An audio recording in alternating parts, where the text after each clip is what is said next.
Good evening, everyone. Monday, September the 26th. Thank you for your company.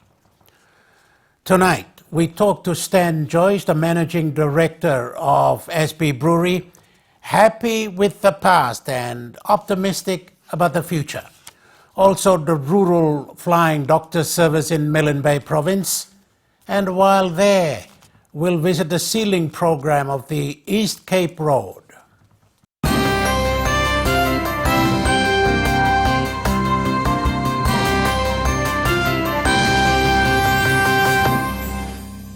Gone are the times of competition with San Miguel in the 1970s and 80s. SP Brewery has had a long association with Papua New Guinea, and that is not about to end either.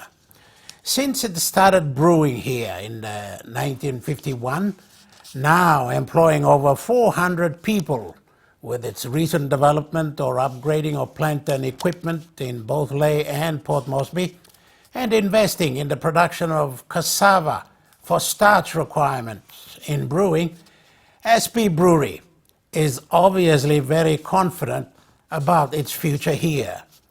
I talked to the Managing Director this afternoon. Thank you, Stan Joyce, for talking to us. Thanks for having me, John. You've been with SP Brewery for over 20 years. SP Brewery has been in Papua New Guinea for over 60. One question that many people probably don't know, who owns SP Brewery? Well, SP Brewery, as you say, was established in 1952, and very early on in the part, we took the number one superannuation on board as a partner. Okay. So currently, as it stands, the major shareholder is Heineken, which is part of a global brewer. Okay. And the number one super owns nearly 20% of the brewery, okay. And there's a few other small minor shareholders as well. I see. So Heineken came on board only recently, didn't it? Well, basically that came about by a buyout of a company called Asia Pacific Breweries, right, which was head officed in Singapore. They were the original investors in Papua New Guinea back in 1952. And back in 2013, Heineken took control of that company as well. So they then became the major shareholder in the South Pacific Brewery. Okay. Wow. And SP Brewery has done some developments in its establishment here. Tell us about that. It costs a lot of money. Yeah, I think the most significant has been since 2007, when the economy of Papua New Guinea started to really pick up and move forward. We were able to get the board to consider. That's the time you came on board, didn't you? Not really. I mean, that just happened to be a bit of a timing coincidence, okay. I guess. But the board decided to actually invest for the future in Papua New Guinea. So it was a major extension, refurbishment of our breweries in both Lae and Port Moresby. Okay. Is Lae and Port Moresby going to be the only locations for SP Brewery going forward? Are you looking at other areas? Oh, look, I mean, one always runs different business models to see. Papua New Guinea's beer market, compared to internationally, is relatively small because of the size of the country.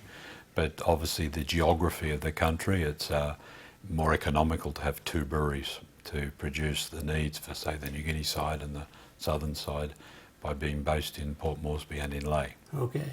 Well, you say SP Brewery not known worldwide, I suppose, but you are known in the Pacific and parts of Australia, I think. Indeed. We have a number of consumers who follow our brands in the Pacific in general, and we're able to supply some product to them to make sure when they're looking for an SP lager, they're able to have it. Yeah. I prefer that to the Tui's or the Foster's or the whatever. Much better. Okay.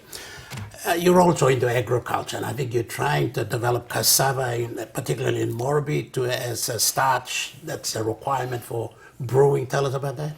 Well, globally, the Heineken organisation has a sustainability program which tries to look at sourcing local raw materials. Here in Papua New Guinea, that's making a lot of sense too. And we're looking at how we can get a source of starch, which is a requirement, fundamental requirement of brewing beer. Okay. And elsewhere in the world, we've seen that cassava can be that source. So we are working with the Department of Agriculture and Livestock, and we're also working with Commerce and Industry to see how we can develop that in. What's the status now? We have a number of trial plantings going on, and then we're looking at some production of the cassava into starch to be able to include it in the brew. I see Morribee as the pinhead or the central area. Why Morribee? Morribee simply because we were able to get access to some agricultural research in that province.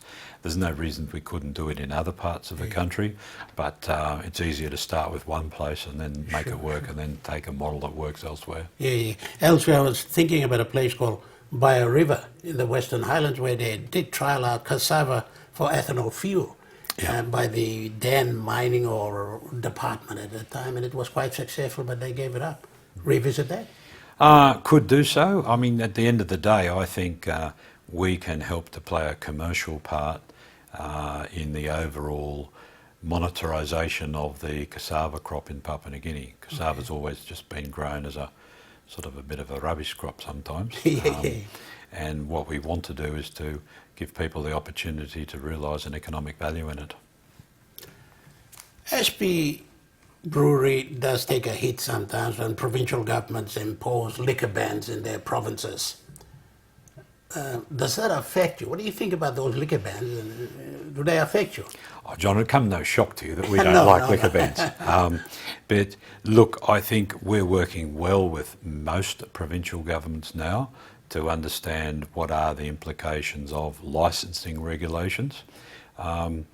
It's a little bit like a lot of other things in life. You can have a stop-go. There's a lot of in-between that you can. One of the problems we have in Papua New Guinea is that licensing is difficult.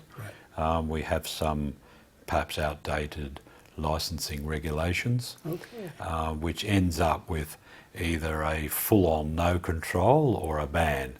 And what we're saying is there's a lot of opportunities between those two alternatives that we seem to have at the moment. Okay. And I'm just wondering whether you do lose revenue with places like Ega and the Southern Highlands where they do impose bans for a long time. Yeah, I mean, the problem is that, you know, according to all research, and all of us have been in Papua New Guinea for long enough, we know this, and indeed it's been proven internationally that prolonged abstinence, prolonged prohibition of alcohol only leads to illegitimate delivery and a black market. I mean, I came to Papua New Guinea in 1980 and everyone was talking about a black market. Today in 2016, people still do. Your corporate responsibilities is well known, I think, and you're into, particularly in rugby and a lot of sporting things. Tell us your involvement in there, and that's a continuing thing, of course. All right. Since its inception, the South Pacific Brewery has had an extensive portfolio of sponsorships in sport. We believe it is the right thing to do to reinvest in the community that we earn our revenue from. It's also an opportunity to profile a very positive side of our brand in terms of bringing people together in the enjoyment of success in sport. You can't do every sport and you can't do the same amount in every sport. And obviously we are very, very strict not to have any involvement with juniors, for example. You know, that's an important thing. For obvious reasons. For obvious reasons. But sort of rugby league is a sport that captures the enthusiasm and the passion of Papua New Guineans like no other. And you know, we've been very happy with our association there on a number of platforms over a number of years. Yes. Okay, rugby is one area you're involved in, all right.